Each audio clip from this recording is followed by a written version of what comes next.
Bonjour les Montiliens, bonjour les Montiliens, bonjour à toutes et à tous, lectrices, lecteurs de zagrider.com. Je suis ici même, au sein de la mairie de Monteux, avec en face de moi monsieur le maire de Monteux, monsieur Christian Gros. C'est lui qui œuvre depuis tant d'années, notamment à la réalisation du scénario du Feu de Monteux, et donc aussi par la même occasion le Feu de Monteux édition 2013. Bien sûr, oui. Voilà. Je vais vous poser quelques petites questions, tout comme l'an dernier, pour un petit peu éclairer l'audience et les milliers de spectateurs qui regardent bien sûr cet événement sur ZAG, et bien sûr qui vont être sur place présents au Stade Berthier, donc le vendredi 23 août à 22h, tir de la première fusée. Alors cette année... Ce sont deux choses complètement différentes. Oui.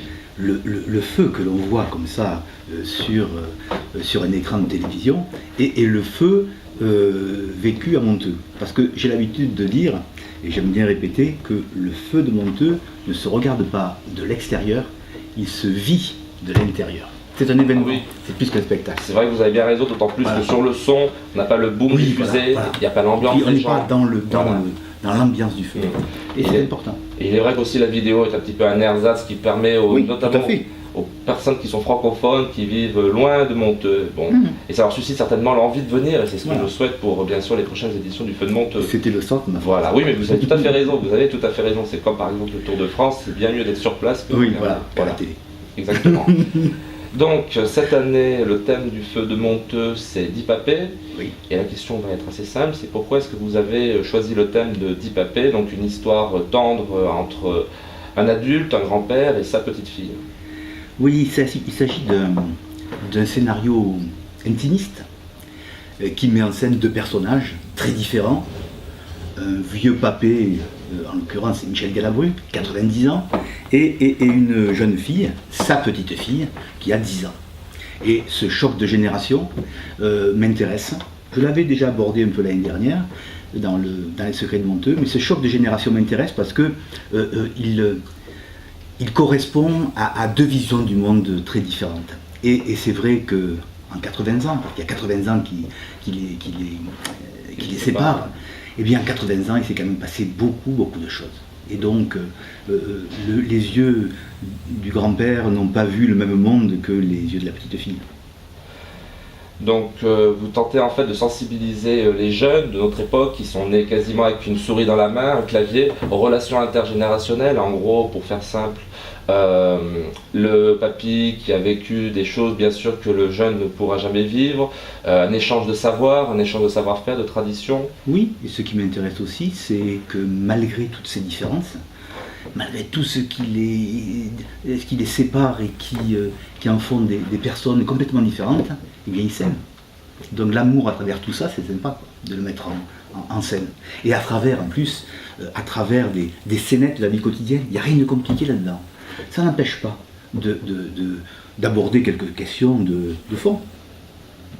Y a-t-il des habitants dans les autres planètes, dans les étoiles, la mort, la guerre, l'amour, voilà. On aborde des sujets très très importants, mais néanmoins avec des mots simples. Et puis il faut dire que la parole de Michel Galabru est exceptionnelle pour ça. C'est vrai que c'est un artiste réputé, d'autant plus pour ce qu'il a fait de par le passé. Oui, non mais tous les rôles, il rend tout simple, il rend tout naturel. Et comme on dit, c'est vrai, les choses compliquées sont faites de choses simples. Et le Feu de Monteux est quelque chose de compliqué, vous le savez. Et par rapport à ça, je vais vous poser 2-3 questions sur la technicité du feu. Je voudrais ajouter encore une chose. Allez-y. Ce qui est intéressant dans le scénario, enfin à mon avis, que j'essaie de mettre, c'est la succession des événements. La succession des événements, elle est importante. Et je veux dire par là que on aborde une question comme la mort, par exemple, la mort du grand-père. La petite fille qui dit à son grand-père, dis papé, tu vas mourir toi aussi? Bon, je lui réponds. Et on enchaîne là-dessus le rubis. Ah oui. Oui. Et après, on enchaîne sur la guerre. Bon, donc, ce changement de rythme, eh bien, il passe très bien avec Galabru, quoi. Et c'est ça qui est intéressant, parce que la vie, elle est faite de quoi? Elle est faite de la succession de tous ces petits événements qui sont... qui peuvent paraître communs. Qui peuvent paraître communs, mais qui vont d'un extrême à l'autre, quoi. Qui rendent la vie si riche. Voilà. Donc, juste pour enchaîner sur un tout petit peu de technicité, cette année, Comme à chaque année sur le stade Berthier où est tiré le feu de Monteux, la Croix-Rue de Géry met en œuvre de nouveaux pièces d'artifice. Comme chaque année. Comme chaque année. Oui. Et par rapport aux émotions que vous allez faire passer, est-ce que vous savez déjà, est-ce que monsieur Proto, donc le directeur d'artifice de chez la Croix-Rue de Géry, est-ce que monsieur Proto vous a déjà donné, soufflé à l'oreille, quelques idées de nouvelles petites bombes, mais c'est très difficile. C'est très difficile d'imaginer. Lui connaît parfaitement ses produits. Oui. C'est ce qui fait sa force. Et en plus, il a une très grande sensibilité. Et il utilise ses produits et les effets qu'ils produisent précisément pour traduire des émotions. Alors il m'a traduit ces émotions, on en a parlé de ces émotions, mais alors que lui, lorsqu'il conçoit le feu, il a dans sa tête, il imagine le résultat, moi c'est même plus difficile, quoi. Mais je lui fais confiance parce que c'est quand même un très très grand artiste. Et pour rappel, c'est lui qui a fait le feu d'artifice à la Tour Eiffel en 2012, donc c'est quelqu'un d'une envergure nationale et même internationale. Il a fait également le mariage du prince Albert de Monaco avec Jean-Michel Jarre qui a fait la musique, oui. Et en parlant de concerts, il va aussi faire des concerts comme Rihanna, je crois bien. Oui, bien sûr. Extrêmement polyvalent et versatile. Et bien entendu Monteux, depuis ça fait depuis un moment qu'il est sur Monteux. Oh oui, ça fait le premier feu avec lui, je m'en souviens plus quand est-ce qu'on a fait. Je sais plus, c'est pas en 2004, 2005.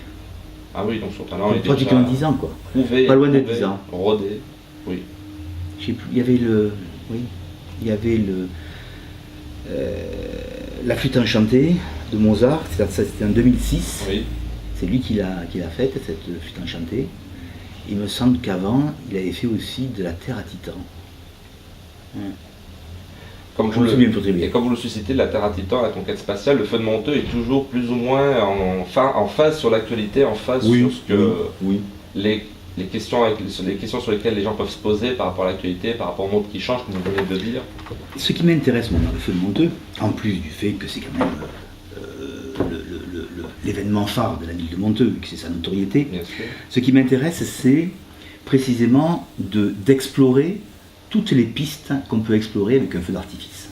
Parce que trop souvent, on réduit un feu d'artifice à la fin d'une fête votive ou bien à l'accompagnement, la mise en valeur d'un site historique ou d'un événement majeur, comme le mariage du prince. Bon. Eh bien, moi je pense, et c'est ce qui m'intéresse d'explorer avec David et avec Serge, ce qui m'intéresse c'est d'explorer justement des pistes nouvelles. Alors, on a exploré la conquête spatiale, la science-fiction, on a exploré du médiéval fantastique, on a fait un opéra pyrotechnique, on a fait même de la politique à un moment donné. De la politique. Oui, il y avait un feu, c'était en 2005 je crois. Alors, il n'a pas fait celui-là, donc je me souviens, c'est pas lui qui a fait ça, c'est Pro Musica qui l'avait fait. Le 2005 c'était Canta Canta Europa Mia. C'est-à-dire chante mon Europe. C'était sur le thème de l'Europe, qui est quand même un thème qui peut être controversé. Hein. On avait traité d'une manière légère un dialogue et les rencontres entre jeunes des différents pays européens. Voilà. Mais c'est la preuve qu'on peut aborder des sujets importants en restant très grand public. Bien entendu. Donc nous approchons un petit peu du terme de cette interview avec monsieur le maire de Monteux. Si vous avez envie de passer un dernier petit message en quelques minutes, en plus du feu d'artifice, par exemple ce que vous voulez transmettre en plus de l'artifice, de la pyrotechnie du feu, si vous avez envie d'en parler, il n'y a pas de problème. Et moi je tiens à conserver cette image de pyrotechnie à Monteux. Et notamment, pour le début de la fête, jeudi prochain, on va inaugurer le Carrefour des Artificiers, qui est une grosse pièce d'artifice qui a été réalisée par l'établissement Blacher et qui tous les soirs, là, cette nuit, va faire un petit feu d'artifice. L'établissement Blacher à Apt, reconnu mondialement pour ses illuminations LED, basse consommation, qui illumine les Champs-Élysées d'ailleurs, si je ne dis pas de bêtises. Voilà. Et donc on tient je tiens personnellement à cette image de pyrotechnie attachée à Monteux. Et donc la pyrotechnie, c'est le feu. Et puis un autre grand symbole de Monteux, c'est l'eau, avec le Saint-Gène, qui est le saint de la pluie. Et donc Monteux, pour moi, l'identité de Monteux, elle tient en deux éléments, l'eau et le feu. Et le mariage de l'eau et du feu. Pas l'eau et le feu séparés. Voilà, ça c'est pareil. Bon. Et donc, explorer toujours des pistes nouvelles et continuer à faire de Monteux un laboratoire de la pyrotechnie et faire de notre feu un feu réputé, dit d'arrêt d'essai, ça m'intéresse.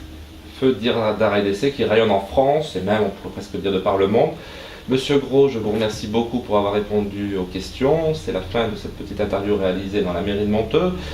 Quant à moi, je vous donne rendez-vous, bien entendu, le vendredi 22 au soir, vendredi 23 au soir, excusez-moi, feu d'artifice tiré en direct du stade Berthier, 22h. Soyez présents, il est toujours temps pour acheter sa place et surtout profiter de la magie du feu de Monteux de cette année. Dit Papé, un feu qui promet. La dernière phrase, j'aimerais donner la dernière phrase. Allez-y, pas de problème. Comme ça, allez-y, on prend un peu le rythme. J'aimerais donner la dernière phrase du feu dans la bouche de la petite Manon qui dit à son grand-père, ce que j'ai appris auprès de toi, c'est que la vie, aussi longue soit-elle, ne vaut d'être vécue que si l'on aime. C'est les derniers mots de la petite Manon de 10 ans. Et c'est une magnifique conclusion que vous venez de faire. C'est beau comme phrase. Donc vous avez tout entendu, à vous de venir, c'est tout simplement magnifique, des émotions vont perler et vont être transmises. Le feu de Monteux est bien plus qu'un feu d'artifice, c'est bien plus que des fusées qui peignent le ciel le temps d'une magnifique soirée d'été. Venez à Monteux. Bonne soirée à toutes et à tous et à plus sur zagraider.com, j'espère.